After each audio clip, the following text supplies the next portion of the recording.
If you grew up when I did, you remember the smell of these pages. The wish book. Before Amazon, before the internet, this 1,400-page brick was the entire American economy delivered to your doorstep. In 1955, this wasn't just a catalog. It was a promise. It was proof that if you worked a decent job, you could afford a decent life. But today, that promise feels broken. You make more money than your parents ever dreamed of, yet you feel poorer. Why? Today, we aren't just looking at history, we're taking a time machine.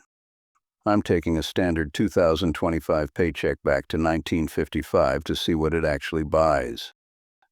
And the results aren't just surprising, they are terrifying.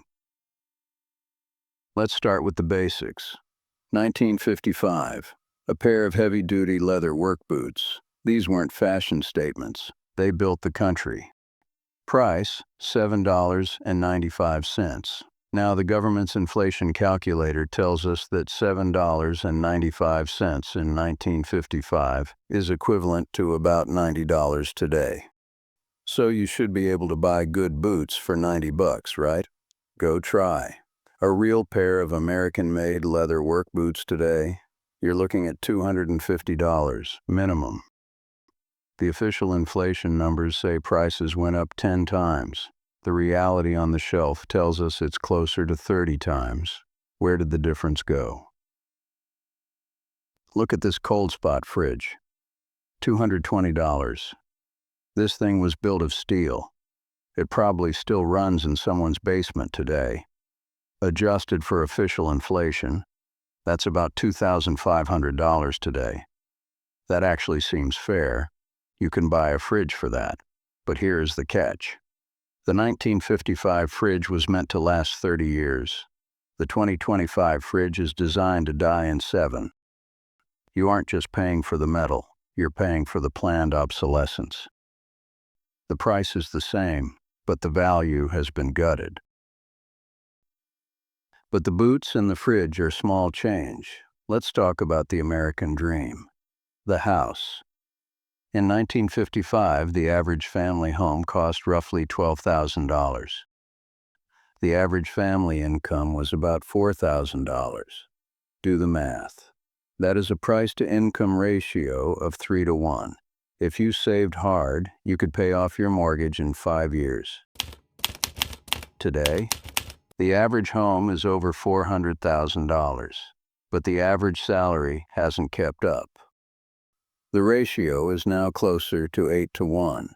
In 1955, a house was a goal. In 2025, for most young people, it is a fantasy. This isn't just inflation. This is a robbery of the middle class. And we can't forget the car. In 1955, a brand new Chevrolet Bel Air, the envy of the neighborhood, cost about $2,000. But here's the key difference. In 1955, you didn't need a 7-year loan to buy it. Most people paid cash or paid it off in 12 months. Today, the average new car costs over $48,000. And almost nobody actually owns their car. The bank owns it. You just rent it for 6 years at 8% interest. So the sticker price went up 24 times, but the cost of ownership, the interest, the insurance, the repairs, went up 50 times. They didn't just inflate the price, they turned a freedom machine into a debt trap.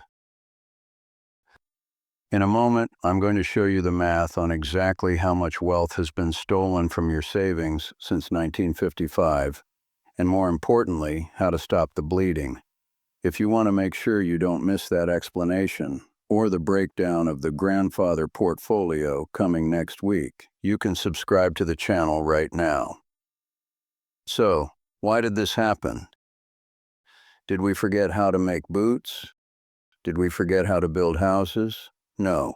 What happened between the pages of this 1955 catalog and today is that they changed the money.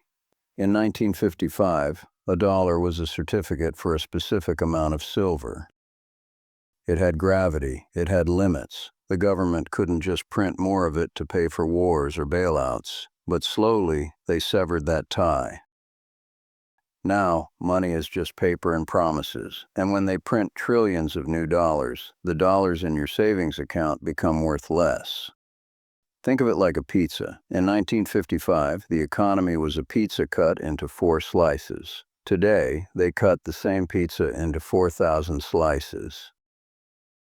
You have more slices in your pocket, sure, but each slice is microscopic. You are starving with a pocket full of paper. So if you are over 50, you don't have time to wait for the dollar to recover. It won't. The printing press never stops. To beat the 1955 inflation curse, you have to think like your grandfather.